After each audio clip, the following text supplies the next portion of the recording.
క్రీస్తునామములో అందరూ కూడా చదువుకున్న భాగం చూద్దామంటే ద్వితీయోపదేశకాండం 7వ అధ్యాయం 14వ వచనం. ద్వితీయోపదేశకాండం 7:14.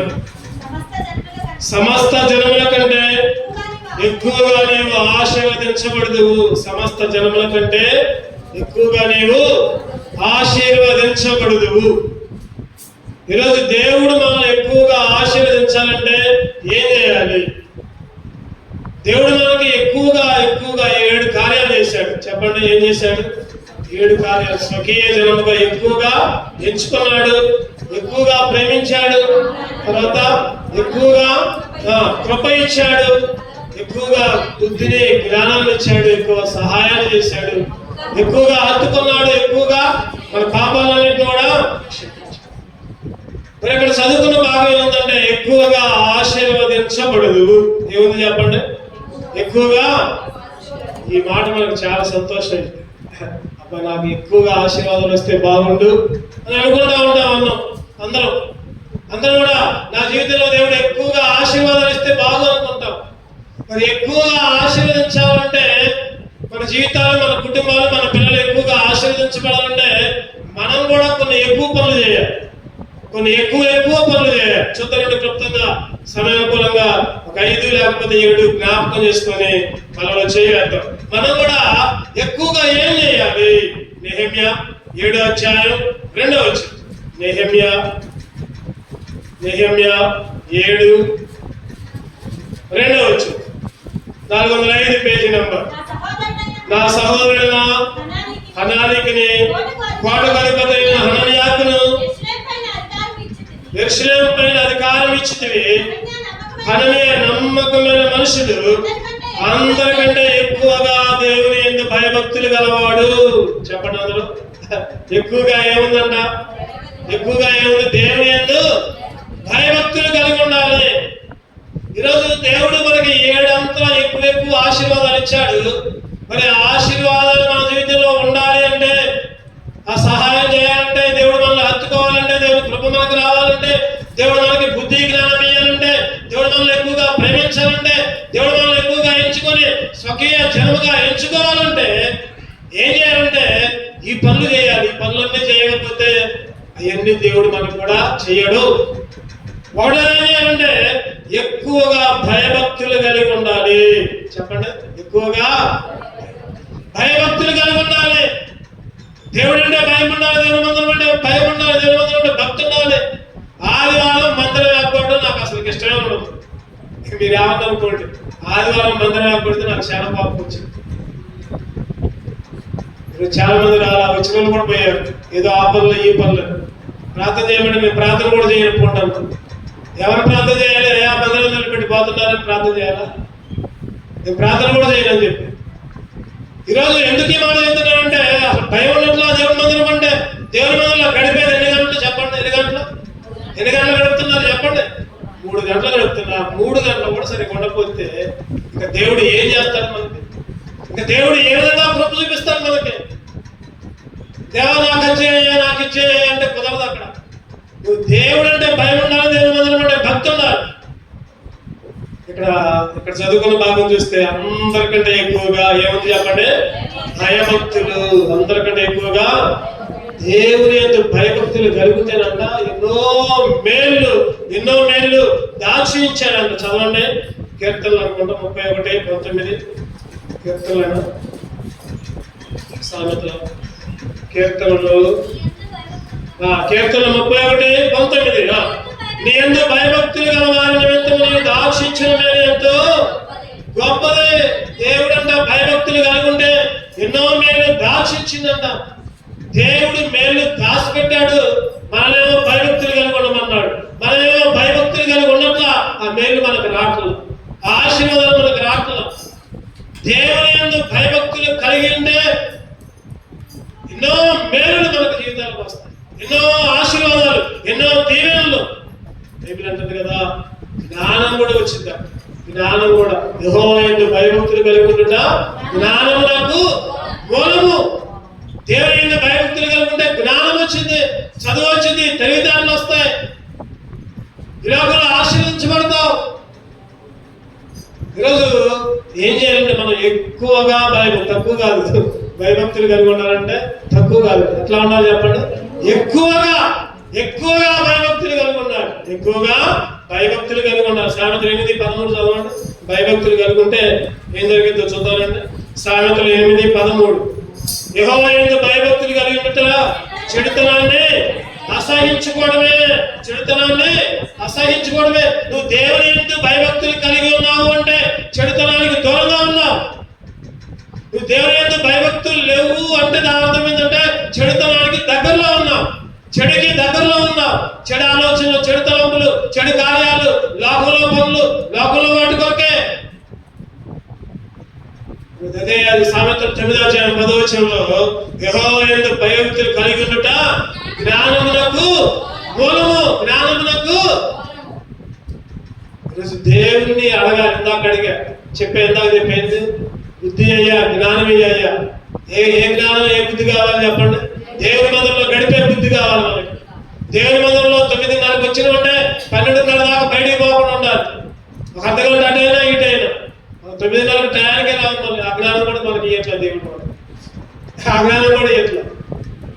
ఈరోజు దేవుణ్ణి యందు భయభక్తులు కలిగి ఉండటమే ఆ జ్ఞానం వచ్చింది. భయభక్తులు లేకపోతే ఆ జ్ఞానం కూడా ఉండదు. ఈరోజు దేవుని జ్ఞానంతో 145 కీర్తనలో చక్కటి మాటలు చదవండి. 145 కీర్తనలో తన యందు భయభక్తులు గల వారి కోరిక ఆయన నెరవేర్చును. చాలు. దేవుని యందు భయభక్తులు కలిగిన వారి కోరిక అంట నెరవేరుస్తా. దీనికి ఆపోజిట్ చెప్పండి, దీనికి వ్యతిరేకం చెప్పండి. భయభక్తులు లేకపోతే కోరికలు నెరవేరు. నువ్వెన్ని సంతాలు ఇచ్చినా, ఎన్ని దశ భాగాలు ఇచ్చినా, నువ్వు ఎక్కడికో పోయి మునిగినా, నీ తల వెంట్రుకలు ఇచ్చినా, లేకపోతే అందరికి విందు చేసినా, లేకపోతే ఎక్కడికో అనాథాశ్రయానికి పోయి భోజనం పెట్టినా, జయరామ్ ఇందాక వచ్చింది. ఇవాళ నా బర్త్డే, వాళ్ళకి భోజనం పెడతాను. ప్రార్థనా కొట్టి పోమని చెప్పాను. ప్రార్థనా కొట్టి పోయి భోజనం ఇవ్వాలి. అక్కడ మంచిదే కాదట్లా, తప్పని అంటున్నాను. నువ్వు దేవుడు అంటే భయం లేకుండా, దేవుడు అంటే భక్తి లేకుండా, మందిరం అంటే భయం లేకుండా నువ్వు ఎన్ని పుణ్యకార్యాలు చేసినా, ఎక్కడికో పోయి మునిగొచ్చినా మళ్ళీ పాత బతికే, గుండె చేయించుకున్నా మళ్ళీ పాత బతికే. ఎందుకు ఇంకా ఇవన్నీ? పేరుకి వేషధారణ క్రైస్తవం ఎందుకు? ఉంటే అటన్నా ఉండు, లేకపోతే ఇటన్నా ఉండు. నాకు సగం అది కావాలి, సగం లోకం కావాలి అంటే కుదరదు. ఆరాధన కాకుండా నేను మధ్యలో పోతా, తర్వాత అంతా అంటే కుదరదు. ఇక్కడ దేవుని యందు భయభక్తులు కలిగి ఉంటే జ్ఞానానికి మూలం. ఎప్పుడైతే నువ్వు దేవుని యందు భయభక్తులు కలిగి ఉంటావో అప్పుడే నీ కోరికలు నెరవేరుతాయి. లేకపోతే నీ కోరికలు కూడా చెప్పండి నెరవేరవు. మొదటిగా ఏం కలిగి ఉండాలి చెప్పండి? మనం ఎక్కువగా భయభక్తులు కలిగి ఉండాలి. రెండోదిగా చూద్దామండి. రెండోదిగా ఏం కావాలి? ఎక్కువగా యోహాను సువార్త 21:15. యోహాను సువార్త 21:15. వారు భోజనము చేసిన తరువాత యేసు సీమోను పేతురును చూసి, యోహాను కుమారుడైన సీమోను, వీరికంటే నీవు నన్ను ఎక్కువగా ప్రేమించుచున్నావా? ఏం చెప్పండి? ఎక్కువగా ఏం చేయాలి? ఈరోజు నువ్వు నేను చేసే పనులు ఎక్కువగా చేసే దేవుడు ఎక్కువగా చేశాడు. మరి నువ్వు నేను కూడా ఎక్కువగా కొన్ని పనులు చేయాలి.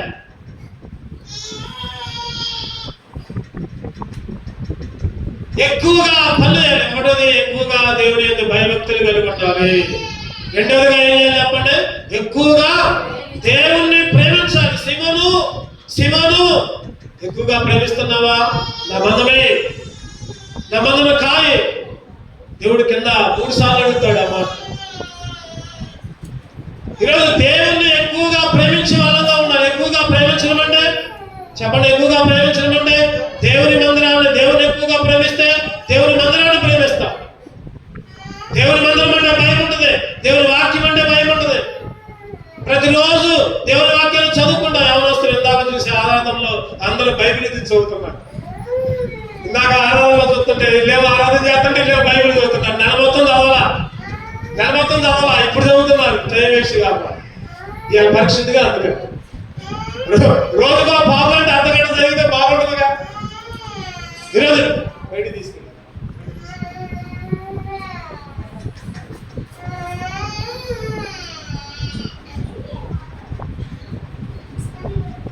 ఈరోజు దేవుణ్ణి ఎక్కువగా ప్రేమించే వాళ్ళగా ఉండాలి. చదివి ఏడుతుంటే లాభం పంపించిన చేసుకోవాలి.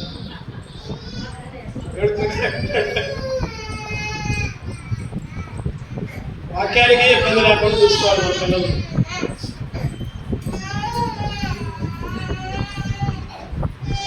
ఈరోజు ఇక్కడ ఏముంది చెప్పండి? వీరికంటే యోహాను కుమారుడైన సీమోను, వీరికంటే నీవు నన్ను ఎక్కువగా ప్రేమించుచున్నావా?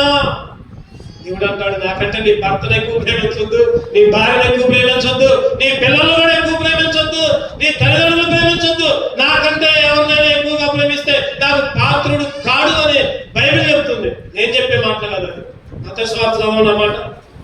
మత్తయి సువార్త చదవండి, 10వ అధ్యాయం 37 చదవండి. మత్తయి సువార్త 10:37. మత్తయి సువార్త 10:37. తండ్రి నన్ను తల్లి నన్ను నాకంటే ఎక్కువగా ప్రేమించేవాడు నాకు పాత్రుడు కాడు, కుమారునైను కుమార్తెనైను నాకంటే ఎక్కువగా ప్రేమించేవాడు నాకు పాత్రుడు కాడు. తన సిలువనెత్తుకొని నన్ను వెంబడించిన వాడు నాకు పాత్రుడు కాడు. సిలువనెత్తుకొని వెంబడించాలి. కొన్ని కష్టాలు ఉంటాయి, కొన్ని కఠినమైన మాటలు ఉంటాయి, మందిరంలో కొన్ని హెచ్చరికలు ఉంటాయి, వాటిని స్వీకరించాలి మనం. దేవుడు ఒకసారి హెచ్చరిస్తాడు, నాకంటే ఎక్కువగా ఎవరిని ప్రేమించొద్దు, నీ డబ్బుని ప్రేమించొద్దు, నీ ఇల్లుని ప్రేమించొద్దు, లేదా నీ ఆస్తిని ప్రేమించొద్దు, నీ తల్లిని, నీ తండ్రిని, నీ కుమారుణ్ణి, నీ కుమారు అంటే వాడే అంటే నీ కోడలను ప్రేమించొద్దు, లేదా నీ భార్యను కూడా ప్రేమించొద్దు అని అర్థం. ఈరోజు ఎందుకు ఈ మాట వస్తుందంటే, దేవుని కంటే ఎక్కువగా ఏది ప్రేమించొద్దు. ఈరోజు చాలా కుటుంబాలు ఎట్లా ఉంటుందండి, ఎవరైనా బంధువులు వచ్చారనుకోండి, ఎవరైనా ఆదివారం బంధువులు వచ్చారనుకోండి, మందిరాన్ని మానేస్తున్నారు. నేనంట ఆ బంధువులు కూడా మందిరానికి తీసుకున్నాను అంట. ఆ బంధువులు కూడా మందిరానికి తీసుకున్నాండి. ఏదైనా పని ఉందనుకోండి, ఏదైనా ఫంక్షన్ ఉందనుకోండి, ఆదివారం అసలు పెట్టుకోవద్దు అని చెప్తా. ఆదివారం నీ సొంత కార్యక్రమం అసలు పెట్టుకోవద్దు. బయట వాళ్ళకి నీకు తేడా ఏంటి? ఆదివారం వాళ్ళు పనులకు పోతున్నారు, నువ్వు పనికి పోతున్నావు. ఏంటి? వాళ్ళతో పాటే కదా నువ్వు? వాళ్ళతో పాటు అన్నిలోనే ఉంటావా? అన్ని లోకంలోనే ఉంటావా? ప్రత్యేకమైన జనంగా ఉండవా? వచ్చిన 10 మంది అయినా కరెక్ట్గా ఉండాలి. చెప్పండి. ఒక సామెత ఉంది, గుర్తు చేస్తారని నాకు తెలుసు. అది మీరు ఏమైనా గుర్తు చేస్తారని చెప్తారు. కాకిలాగా కలకాలం బ్రతికే కంటే చెప్పట్లా, పూర్తి చేయట్లా, తెలుసు కానీ చెప్పట్లా. మీరు ఏడ చెబితే మళ్ళీ మాకేమి వచ్చిందని. కాకిలాగా కలకాలం బ్రతికే కంటే హంసలాగా కొద్ది కాలం బ్రతికినా చాలు. 10 మంది వచ్చినా చాలు, కరెక్ట్గా ఉంటే చాలు. 10 మంది ఉన్నా, లేకపోతే 5 ఉన్నా కరెక్ట్గా ఉంటే చాలు. గుంపు అక్కర్లా. దేవుడికి గుంపులు కాదు కావాల్సింది. హృదయం ఇచ్చేది ఎంతమంది? దేవుణ్ణి ప్రేమించేది ఎంతమంది? నువ్వు దేవుణ్ణి ప్రేమిస్తే మందిరానికి రాకుండా ఎక్కొట్టి ఇంటి దగ్గర ఉండవు. ఒకటోది, నువ్వు దేవుణ్ణి ప్రేమిస్తే మందిరానికి దూరంగా ఉండవు. రెండోది, నువ్వు దేవుణ్ణి ప్రేమిస్తే దేవుడి కంటే ఎక్కువ ఏది లేదు కాదు. ఎక్కువగా ప్రేమించే వాళ్ళంగా ఉండాలి. దేవుని మందిరాన్ని, దేవుని వాక్యాన్ని. వస్తాయి పనులు, వస్తాయి కొన్ని, వస్తాయి ఇబ్బందులు, వస్తాయి ఇరుకులు వస్తాయి, శోధనలు వస్తాయి. ఎప్పుడో ఏదో అతి అవసరమైన పరిస్థితుల్లో తప్ప, అదొక్కటి తప్ప అంటే గదే ఆలోచన తీసుకొని అన్ని అవసరమైన ఎక్కువగా ఏం చేయాలి చెప్పండి? ప్రేమించాలి. ఎక్కువగా ప్రేమించే వాళ్ళగా ఉండాలి. మూడవదిగా చూద్దామండి, ఏప్రిల్కి రాసిన పత్రిక 12వ అధ్యాయం. ఏప్రిల్కి రాసిన పత్రిక 12:9 వచ్చింది. మరి శరీర సంబంధులైన తండ్రులు మనకు శిక్షకులు అయింది, వారి యందు భయభక్తులు కలిగింది. అట్లయితే ఆత్మలకు తండ్రి అయిన వారికి మరి ఎక్కువగా లోబడి బ్రతకవలను కదా. ఎవరికంట చెప్పండి? ఆత్మలకు తండ్రి అయిన దేవునికి ఏం చేయాలి చెప్పండి? మరి ఎక్కువగా లోబడాలి. దేవునికి లోబడు, ఎక్కువగా లోబడు. లోబట్టమంటే చెప్పండి, లోబట్టమంటే దేవుడు ఏం చెప్తే చేయడమే. బైబిల్ ఏం చెప్తే చేయడమే. సేవకుడు ఏం చెప్తే చేయడమే. గునుగుళ్ళు సరుగుళ్ళు వద్దు. అక్కడ లోబడు. సేవకులైనా దేవుని విషయాలు చెప్తేనే, సొంత విషయాలు చెప్తే లోబడక్కర్లో. నాకు అది చేయండి, నాకు ఇది చేయండి లోబడక్కర్లేదు. వాక్యంలో ఏదైనా చెప్తే అది లోబడాలి. వాక్యంలో కానీ మీద గద్దిస్తే లోబడాడు. అంతేగాని కొంతమంది సేవకులు అన్ని పర్సనల్ కూడా చెబుతారు, నాకు ఆ పని చేయి, నాకు ఈ పని చేయి. చేయకపోయినా పర్లేదు, ఏం కాదు, చేస్తే మంచిదేనే. కానీ సరైన సేవకులు అటు చెప్పరు, అసలు సొంత పనులు చెప్పరు సరైన సేవ. సరే చెప్పినా పర్లేదు, చేసినా పర్లేదు. ముఖ్యంగా సేవకులు ఏదైనా వాక్యం చెప్తే ఆ వాక్యానికి ఏం చెప్పాలని చేయండి చెప్పండి.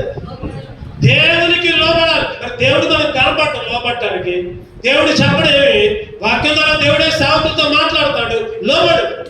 మరి ఎక్కువగా ఏం చేయాలి చెప్పండి. ఎన్ని సమస్యలు వచ్చినా, ఎన్ని ఇబ్బందులు వచ్చినా లోబడు.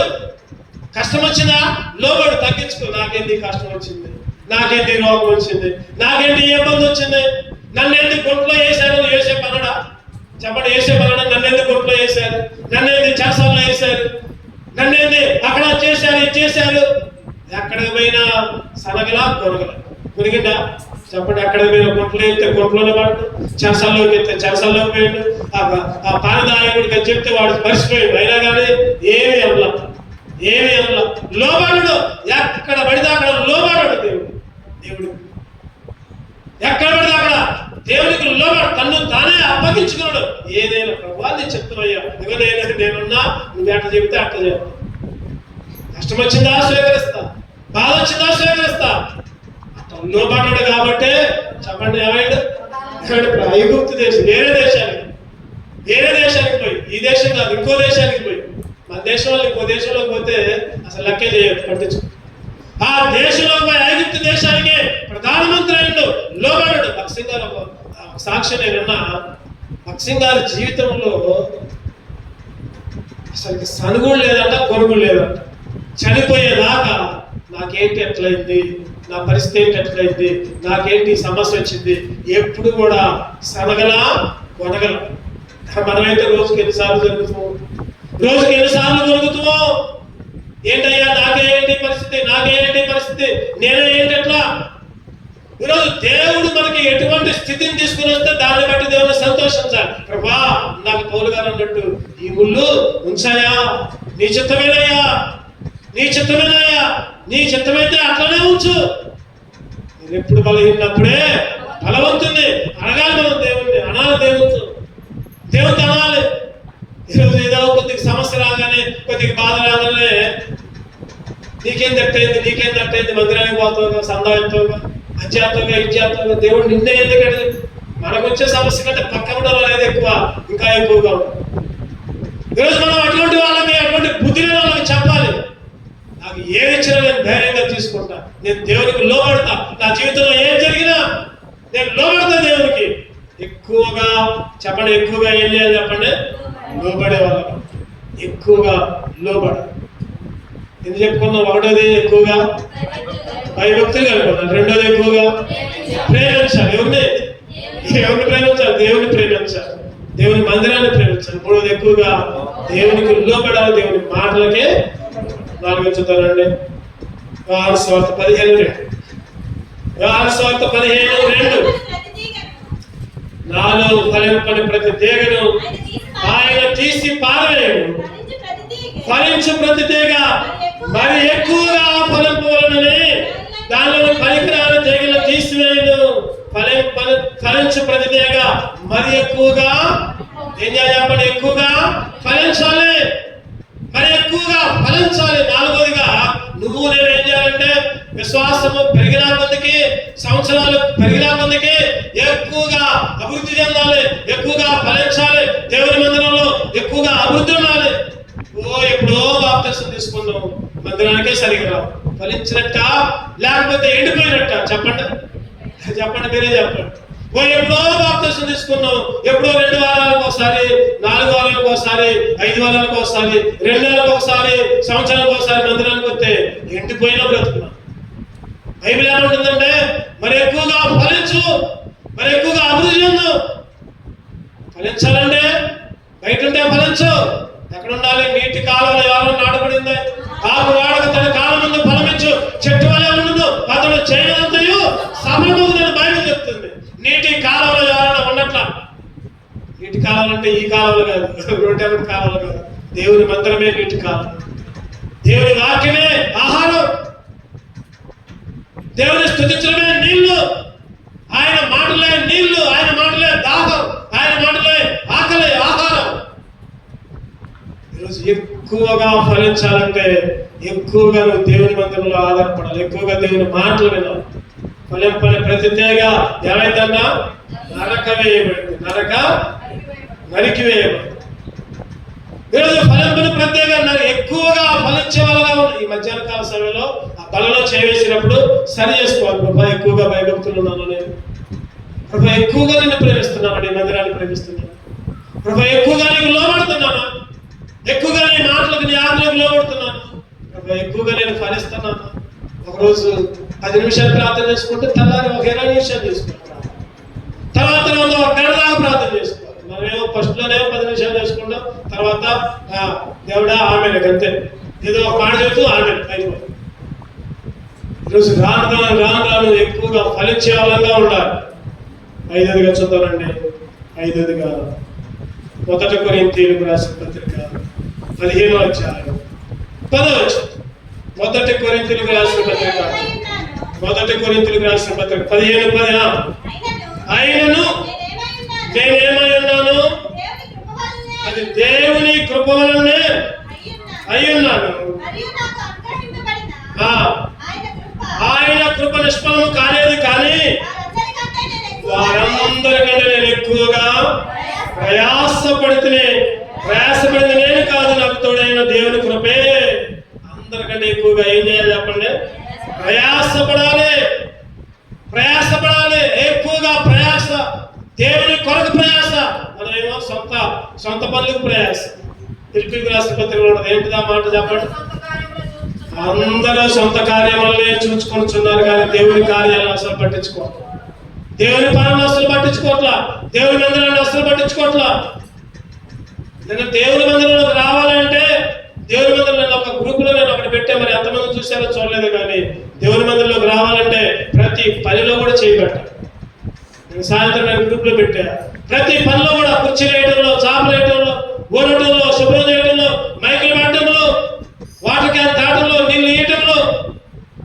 ఈరోజు నువ్వు నీ ప్రయాస ఎప్పటికీ కూడా వ్యర్థము కాదు. గుర్తుపెట్టుకో, దేవుని కొరకు నువ్వు ఏ ప్రయాస పడ్డావో అది వ్యర్థం కాదు. నేనైతే దేవుని పనులు చేయాలంటే నాకు చాలా ఇష్టం. ఇవాళ నేను పొద్దున్నే 3:30 కల్లా మందిరంలోకి వచ్చాను. 3:30 నుంచి 9:30 దాకా ఒక పావుగంట కూర్చొని ఉంటాను నేను అంతే. అసలు బైబిల్ కూడా చదువుకోవాలి. పొద్దునే 3 కొద్దిసేపు ప్రార్థన చేసుకున్నా, మందిరంలోకి వచ్చా, మందిరంలో కూడా కొద్దిసేపు మోకరించుకొని ప్రార్థన చేసుకున్నా. మళ్ళీ పోయా అన్ని పనులే, సన్నిని పిలిచా, ఆ బాక్సులో పొదిగటం, లేకపోతే అవన్నీ కర్రలు పోయటం, లేకపోతే అవి చేయటం. తర్వాత అఖిల్ పిలిచా, అఖిల్ ఇంటికి పోయా. వచ్చేటప్పుడు అఖిల్ కూడా వాడు ఫోన్ పని చేయకపోతే మళ్ళీ ఇంటికి పోయా, తీసుకుని ఆటోలో అవన్నీ పంపి. నిజంగా సరే, అది నీ ప్రయాస దేవుడు నిష్ఫలం చేయడు, వ్యర్థం చేయడు. నువ్వు దేని కొరకు ప్రయాసపడుతున్నావు? నీ ప్రయాస దేని కొరకు? ఈరోజు అంతా 24 గంటల్లో 23 గంటల సంథింగ్ అనుకోండి. ఒక 10 నిమిషాలు, ఒక 5 నిమిషాలు దేవుని పని చేసి నేను కూడా దేవుని పని చేసా అని అనుకోదు. వీలైనంత ఎక్కువగా దేవుని పని చెయ్యి, దేవుని పని చేద్దాం. ఈరోజు మన ప్రయాస ఏమాత్రం కూడా వ్యర్థం కాదు. మందిరం కట్టుకున్నాం, అక్కడ మందిరం కట్టుకున్నా. కొంతమంది ఉన్నారు మందిరం కాదుగా కట్టేది, ఇల్లేగా కట్టుకున్నా ఉన్నారు. మందిరం కాకుండా ఇల్లు కట్టకుండా మందిరం కట్టుకోలేదు. మాకు ఇల్లు తక్కువ లేదు, ఇల్లుంది మాకు 2 ఇల్లు ఉన్నాయి. ఒక పక్క ఇంకొక ఇల్లు ఉంది, ఇంకొక పక్క ఇంకొక ఇల్లు ఉంది. అయినా కానీ ఇల్లు ఎందుకు కట్టుకున్నామంటే అక్కడ ఇల్లు కట్టాల్సిందే. కట్టపోతే మందిరం కట్టాలి కుదరట్లా. అక్కడ కొంతమంది ఉన్నారు ఇల్లు కట్టుకుంటుండగా అనే మాట కూడా వచ్చింది. వాళ్ళు ఏదో డబ్బులు ఇచ్చినట్టు, వాళ్ళు ఏదో ఇంకేదైనా చేసినట్టు. నేను ఆ మందిర పనులు కూడా దేవుని కానుక నుంచే వాడుతున్నాను చెప్తున్నా. ఎవరిని కూడా ప్రత్యేకంగా అడగలేదని కూడా చెప్పాను. ఆ ఇల్లు కూడా సొంత డబ్బులు పెట్టే, మందిరంలో వచ్చిన కానుకలు దానికి ఉపయోగించట్లేదని కూడా చెప్పాను. అయినా కానీ కొన్ని మాటలు వస్తున్నాయి. దేవునికి స్తోత్రం. దేవుడు వారిని దీవించును కాక, దేవుడు వారిని బలపరచును కాక. ఈరోజు మందిరం కట్టాలంటే ఇల్లు కట్టాల్సి వచ్చింది. తర్వాత మందిరం కట్టేటప్పుడు కూడా ఒకటే పని చెబుతాం, చేతైతే చేయండి, పని చేయండి. లేకపోతే కొంతమంది అన్నారు కదా, అన్న ప్రతి ఇంటికి ఒక 20,000 30,000 ఇవ్వాలి. ఏయన్నా అందరూ వాళ్ళే చెప్తారు. మీరు ఎవరిని అడగరు, మీకు ఇష్టమైతే వేయండి, లేకపోతే ఆ మందిరం పనులు అంటే నేను ప్రారంభించినప్పుడే నేను దిగా. ఇటువంటివన్నీ వస్తాయని తెలుసు, ప్రారంభించినప్పుడు తెలుసు. అందరూ సేవకులు సంఘం మీద ఆధారపడతారు. నువ్వు ఒక లక్ష, నువ్వు ఒక లక్ష, నువ్వు ఒక లక్ష, నువ్వు ఆ పని చేయి, నువ్వు ఈ పని చేయి. ఇక్కడ హక్కుంది, అక్కకి తెలుసు, మొత్తం తెలుసు. స్వచ్ఛాయలో మందిరం ఎట్ట పెట్టారు అక్కకి తెలుసు మొత్తం. నేను ఇక్కడ ఏమి చెప్పను దీని గురించి. నేనైతే ప్రార్థన చేయడం చెప్తాను. మీకు ఇష్టమైతే కానుక పెట్టలో దశభాగం వేయండి, అంతే. దశభాగం మీకు ఇష్టమైతే వేయండి. దశభాగం అయిపోయి నేను అడగను అసలు. దేవుడే చూసుకుంటాడు. 1 సంవత్సరం కాకపోతే ఇంకో సంవత్సరం లేట్ అయితే మీ మీద ఏ భారం పెట్టను నేను. 30 లక్షలు 35 లక్షలు, ఒక 5 లక్షలు పెట్టగలను నేను. నా సొంతంగా నేను ఒక 5 లక్షలు పెట్టగలను. తర్వాత నేను అనుకున్నా, ప్రార్థన చేసుకున్న తర్వాత ఈ మధ్యలో ఈ స్థలం ఉంది, ఈ స్థలం మీద ఒక 10 లక్షలు వస్తాయి, ఈ 10 లక్షలు కూడా దానికే పెడదాంలే అని అనుకున్నాను. మరి ఈ 10 లక్షలు అక్కడ పెట్టి ఇంకో 10 లక్షలు ఎక్స్ట్రా పెట్టి దేవుడే చూసుకున్నాడు. కానీ ఒకవేళ మందిరం కట్టడం ఇష్టం లేదు, ఇది అమ్మటం ఇష్టం లేదు, లేకపోతే దీని డబ్బులు అక్కడ పెట్టడం ఇష్టం లేదంటే డైరెక్ట్ గా చెప్పండి. ఇంకా మందిరం గుట్టలు కూడా తీయాల, ఆఫ్ చేస్తాం. ఇప్పటికైనా ఆఫ్ చేస్తాం. ఏ మాత్రం కూడా వెనకాడలేదు. ఎవరైనా సనుగులు గొనుగులు కొనిగారంటే మాత్రం అసలు ఒప్పుకోండి. మీరెవరూ కొనుక్కోవట్లేదు, కానీ బయట వచ్చి మీ దగ్గర ఆ మాటలు అంటే ఎమ్మంటే సమాధానం చెప్పండి వాళ్ళకి. నాకు తెలుసు మీరు ఎవరు అనలేదు. కొంతమంది అన్నారు, అన్నోళ్ళు ఇక్కడ లేరు.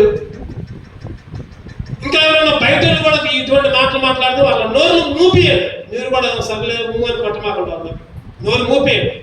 బుద్ధి కలిగిన వాళ్ళు ఏం చేస్తారంటే మూర్ఖుల నోరు మూపేస్తారు. వాళ్ళ ఇష్టం, వాళ్ళ నోరు వాళ్ళ ఇష్టం. ఈరోజు దేవుని పని మందిరాన్ని ఈ నెలలో ఇప్పుడు అయిపోయింది. దాని బేస్మెంట్ అయిపోయిన తర్వాత మందిరాన్ని కూడా గుంటలు తీయాలి. చెప్పండి, ఇప్పుడే చెప్పండి, మీకు ఇష్టం లేకపోతే చెప్పండి. ఇప్పటికైనా ఆఫ్ చేస్తాను, నష్టమే లేదు. అంతేగాని అట్లా చేసిన నేను నా ఇష్టం కూడా చేయట్లా. మందిరం విషయం గుర్తుపెట్టుకోండి, నాకున్న ఇష్టాన్ని కూడా చేయట్లా. దేవుడికి అప్పు చెప్పాను. దేవుడు అట్లా నడిపిస్తే అట్లా నా ఇష్టాన్ని కూడా పక్కన పెడతాను. దేవుడి చిత్తమే ఏదైనా. ఇంకా సనుగుళ్ళు గొనుగుళ్ళు గొనకమాకండి. ఎవరైనా గొరిగితే వాళ్ళ నోరులు మూపియండి. మీరు ప్రేమతో ఇచ్చిన కానుకలన్నీ నేను మందిరానికి పెడతాను. కానుకలు పెట్టాలి కదా, అక్కడ స్థలాన్ని కూడా ఇచ్చే మందిరం కూడా. స్థలాన్ని ఇయటమే కాదు, నేను కూడా ఎక్కువగా ప్రయాసపడుతున్నా. ఈరోజు ఎందుకు ఈ మాట వచ్చిందంటే, దేవుని కొరకైన ప్రయాస దేవుడు మనల్ని వ్యర్థము చేయడం. దేవుని కొరకు ప్రయాసపడు కొద్దిగైనా దానికి వడ్డీతో సహా చక్రవడ్డీ కలుపుకొని దేవుడు నీకు ఇస్తాడు. గుర్తుపెట్టుకో, మరీ ఎక్కువగా ప్రయాస. ఇంకోటి చూద్దామండి, ఇంకో మాట చూసుకుందామండి. 6 కూడా చూద్దామండి. 2 కొరింథీ 8వ అధ్యాయం, 2 కొరింథీ 8 3వ వచనం. 2 కొరింథీ 8 2 కొరింథీ 8:3. ఈ కృప విషయంలోను పరిశుద్ధుల కొరకైన పరిచయంలో పాలుపొందే విషయంలోను మనం పూర్వకంగా మమ్మల్ని వేడుకొనుచు వారు తమ సామర్థ్యము కొలదయే కాక సామర్థ్యము కంటే ఎక్కువగా తమంతట తామే ఇచ్చిరని. ఇవన్నీ ఏమవుతున్నాయి వాక్యం. నేను ఇలా సాగిలపడి అనే అంశాన్ని ప్రిపేర్ అయ్యాను. సాగిలపడి అనే దాని మీద చెబుదాం అనుకుంటే దేవుడు నేను ఎందుకనో ఈ మాటలో చూపించాడు. ఎక్కువగా వచ్చిన బైబిల్ తిస్తే ఎక్కువగా మాట కనపడేసరికి ఈ మాటని ఆధారంగా చేసుకుని ఏం చెప్తాను. ఈరోజు సామర్థ్యం ఏముందంటే అక్కడ వారు తమ సామర్థ్యము కొలదే కాక సామర్థ్యము కంటే ఎక్కువగా తమంతట తామే ఇచ్చాడు. సామర్థ్యము కంటే ఎక్కువగా. ఈరోజు నువ్వు నేను కూడా దేవునికి ఇచ్చే వాళ్ళంగా ఉండాలి. ఈరోజు మనుషులకి ఇస్తున్నారు, చాలా మంది మనుషులకి ఇస్తున్నారు. అయ్యో మీ అబ్బాయికి ఫీజు కట్టు, అయ్యగారు మీ ఇంట్లో అది తెచ్చుకో, ఇది తెచ్చుకో, లేకపోతే ఇంకేదైనా మనుషులు. ఇక్కడ కూడా చూసాను నేను, ఇక్కడ కూడా సేవకులు ఉన్నప్పుడు ఆ సేవకులకి ఎంతో ఇచ్చారు. మీరు కూడా ఇచ్చారు చాలా. నేను కూడా ఇచ్చా ఆ సేవకులకి. వాళ్ళ పిల్లలకు ఫీజులు కట్టా, వాళ్ళని చదివించా. నేనే నా బండి మీద ఎక్కించుకొని పోయా కూడా. తప్పే లేదు, అట్లా ఇవ్వచ్చు. దానికంటే ముఖ్యంగా దేవుని మందిరం కొరకు ఎక్కువగా ఇచ్చేవాళ్ళం కాదు. దేవుని మందిరం కొరకు సామర్థ్యం కంటే ఎక్కువగా కుమ్మరబండ పోయాం సార్. కుమ్మరబండ ఇక్కడ 150 మంది సార్, 150 మంది సార్. ఇంకా ఇప్పుడు చెప్పలేదు కానీ ఇప్పుడు చెబుతాను ఈ మాట. 150 మంది సార్ మందిరం కట్టుకుంటున్నారు, 2 అంతస్తులు కట్టుకుంటున్నారు. వాళ్ళు చెప్తున్నారు, మందిరం అయిపోయిన తర్వాత భోజనం తెచ్చారు, నాకు మంచి ఆహారం తెచ్చారు. వాళ్ళు తినేటప్పుడు చెబుతున్నారు, ఎవరొస్తూ చెబుతున్నారు, అయ్యగారు మందిరం మేమే కట్టుకుంటాం. ఒకళ్ళంట తలుపులు అంట, ఒకళ్ళంట కిటికీలు అంట, ఒకళ్ళంట రాళ్ళు అంట, పాలిష్ రాళ్ళు అంట, ఒకళ్ళంట ఒక్కొక్క పిల్లలు 15 పిల్లలు అయితే ఒక్కొక్కరు ఆ పిల్లలకి ఎంత ఖర్చు అయితే వాళ్ళే 150 మంది ఉన్నారు. వాళ్ళలోనే సుతారులు, వాళ్ళలోనే తాపీ మేస్త్రులు, వాళ్ళలోనే కరెంటు పనులు, వాళ్ళలోనే అంతా ఫ్రీ, మొత్తం ఫ్రీ. అసలు వాళ్ళు చెప్తుంటే నాకు ఆశ్చర్యం అయిపోయింది. 150 మందిగా మరి 150 మందిలో ఉంటారు పెద్దలు. ఒక్కొక్కరు సమర్పణ చేసుకొని మేము అదేస్తాం, మేము మైక్ సెట్ ఎత్తాం, మేము అధ్యాత్మం, మేము ఇచ్చేస్తాం, వాళ్ళ పేర్లన్నీ చూపిస్తే నాకు ఆశ్చర్యం అయిపోయింది.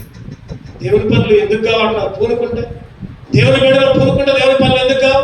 ఈరోజు ఒక 10 మంది గ్రూప్ అయ్యి ఒక ఆటో వేసుకుని పోయి ఊర్లోకి పోయి ఇక మేము మందిరం కట్టుకుంటాం, చర్చికి డబ్బులు ఇవ్వండి అని అడగటం కంటే చెప్పండి, అదే ఆ వచ్చిన డబ్బులు మనకు ఆశీర్వాదమా? మన కష్టార్జితాన్ని దేవుడికి ఇస్తే మనకు ఆశీర్వాదమా? చెప్పండి మాట. కష్టార్జితాన్ని, మన బలాన్ని, మన సమయాన్ని, మన డబ్బుని దేవుడికి ఇస్తే ఆశీర్వాదం.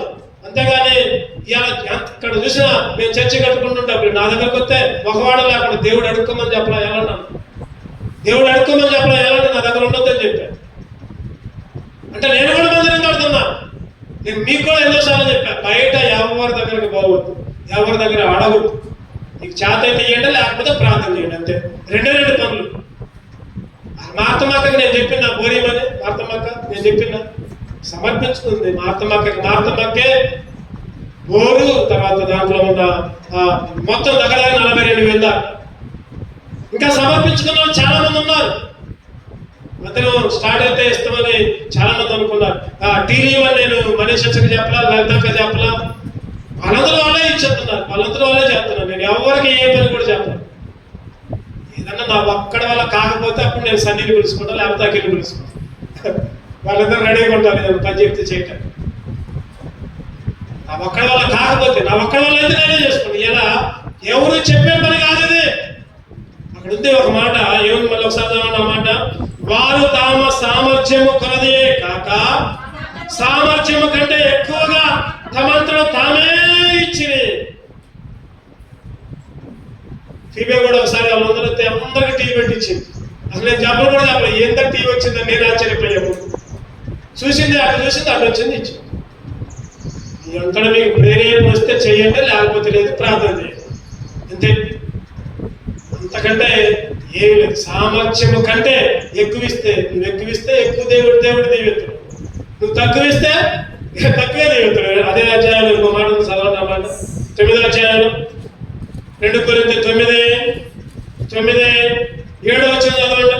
సనుగు కొరకయు బలవంతముగా కాకయు ప్రతి వాడును తన హృదయంలో నిశ్చయించుకున్న ప్రకారం ఇవ్వలను. దేవుడు ఉత్సాహముగా ఇచ్చేవారిని ప్రేమించును. దేవుడు ఉత్సాహముగా ఇచ్చేవారిని ప్రేమించును. 6వ చదవండి, 5వ చదవండి. కావున లోగడ ఇచ్చిన మీరు చెప్పిన ధర్మము విషయధర్మగా ఇక ధారాళముగా ఇవ్వదని చెప్పి సహోదరుల యొద్దకు ముందుగా వచ్చి దాన్ని జమ చేయుటకై వారిని హెచ్చరించుట అవసరమని తలంచితిని. కొంచెముగా ఎత్తువాడు కొంచెముగా పంట పోయిను, సమృద్ధిగా ఎత్తువాడు సమృద్ధిగా పంట పోయాడు. కొంచెం ఇస్తే దేవుడు నీకు కొంచెం వేస్తాడు, సమృద్ధిగా ఇస్తే దేవుడు నీకు సమృద్ధిగా వేస్తాడు, అంతే. నీ ఇష్టం అది. నీకు సమృద్ధిగా కావాలంటే నాకు 100 బస్తాలు కావాలంటే నువ్వు 100 బస్తాలకు తగ్గ వరిగింజలు అక్కడ నాట్లు వేయాలి. నువ్వు 10 బస్తాలుగా వేసి నాకు 100 బస్తాలు కావాలంటే అవుతాయా? చెప్పండి, మీరే చెప్పండి. 10 బస్తాలకే కావాలంటే 10 బస్తాలు అవుతాయి. కొంచెం ఎత్తువాడు, అక్కడ చక్కటి ఉదాహరణ కూడా ఉంది. కొంచెం ఎత్తువాడు కొంచెంగా పండపోయాడు, సమృద్ధిగా ఎత్తువాడు. అందుకనే ఇచ్చేటప్పుడు సనుక్కోవద్దంట, కొనుక్కోవద్దా. సామర్థ్యం కంటే ఎక్కువ. ఇంకోటి చూద్దామండి. సామర్థ్యం కంటే ఏప్రిల్ 10:24 ఏప్రిల్కు రాసిన పత్రిక ముగించుకుందాం. ఇక పావుగంట అంతకంటే ఏప్రిల్ 10:24 చదువు. కొందరు మానుకొంచున్నట్టుగా సమాజముగా కూడుట మానక ఒకరికొకడు హెచ్చరించు ఆదిలో సమీపించడం మీరు చూచిన కొలదే మరి ఎక్కువగా అలాగ చేయొచ్చు. మరి ఎక్కువగా అలా చేయొచ్చు అంటే ఏంటి? ఎక్కువగా ఏం చేయాలి? ఇక్కడ సమాజముగా కూడుకోవాలి, హెచ్చరించుకోవాలి, గద్దించుకోవాలి, బుద్ధి చెప్పుకోవాలి. సమాజముగా కూడుకోవాలి, హెచ్చరించుకోవాలి, సరి చేసుకోవాలి, బుద్ధి చెప్పుకోవాలి, మనమే సరి చేసుకోవాలి, తప్పును తప్పుగా చెప్పుకోవాలి. ఇగో నువ్వు అటు చేయకూడదు అంటే చేయకూడదు, ముఖమాటాలు అక్కడ ఉండకూడదు. దేవుని వాక్యము రెండంచులు కలిగిన ఖడ్గం లాంటిది. అది మీకెంతో, చెప్పే వాళ్ళకెంతో, వినే వాళ్ళకి కూడా అంతే. ఈరోజు ముఖమాటాలు వద్దు, ఇది చేయకూడదు అంటే చేయకూడదు అంతే. నువ్వు ఎంత చర్చి కట్టించినా, లేకపోతే 1 లక్ష రూపాయలు ఇచ్చినా, లేదా దశంభాగాలు ఇచ్చినా, అది కాదు. అవన్నీ పక్కన పెట్ట, హెచ్చరించేది కామనే, బుద్ధి చెప్పేది కామనే, సరి చేసేది కామనే. ఓ మమ్మల్ని అట్టన్నారు, మమ్మల్ని ఎట్టన్నారు, మా గురించి వాక్యం చెప్పారు అనుకోండి, ఏం కాదు, నష్టం లేదు. బైబిల్ చెప్తుంది హెచ్చరించుకోమని చెబుతుంది, గద్దించుకోమని చెబుతుంది, బుద్ధి చెప్పుకోమని చెబుతుంది. అవన్నీ తీసుకుంటావా? ఓకే. తీసుకోకపోతే నీ ఇష్టం, దాంట్లో బలవంతం లేదు. ఎక్కువగా, మరీ ఎక్కువగా రెడకలు మూసుకుందాం, మోకరిద్దాం రండి. దేవుడి వాక్య భాగాలను మన కొరకే ఇచ్చారు. సరి చేసుకుందాం. భయభక్తులు ఉన్నాయా ఎక్కువగా? దేవుడిని ప్రేమిస్తున్నావా ఎక్కువగా? దేవుడికి లోబడుతున్నావా ఎక్కువగా? ఫలిస్తున్నావా ఎక్కువగా ప్రయాసపడుతున్నావా? మరి ఎక్కువగా ఇస్తున్నావా దేవునికి? ఎక్కువగా కూడుకోవడం, గద్దించుకోవడం, హెచ్చరించుకోవడం, సమాజంగా కూడుకుంటున్నావా, హెచ్చరించుకుంటున్నావా, లోబడుతున్నావా? 7 మాటలు చెప్పాడు. నేనేమో ఒకలాగా చెప్పాలనుకుంటే ఇంకోలాగా దేవుడు మనతో మాట్లాడాడు. సరి చేసుకుందాం. ఈ ఎక్కువైన 7 పనులు చేస్తే దేవుడు కూడా ఎక్కువగా మనకి ఎన్నో కార్యాలు చేస్తాడు. సమస్త జన్మ కంటే ఎక్కువగా ఎంచుకుంటాడు. స్వకీయ జన్మగా ఆశీర్వదిస్తాడు, సహాయకుడుగా ఉంటాడు, హత్తుకుంటాడు, కృప చూపిస్తాడు, బలపరుస్తాడు, బుద్ధి జ్ఞానం ఇస్తాడు, ప్రేమిస్తాడు. ఎన్ని లేకపోతే అవన్నీ లేవు. కలవసుకుందాం, సరి చేసుకుందాం, అటు ఇటు చూడొద్దు. ఒక్క నిమిషం మనమే సరి చేసుకుందాం.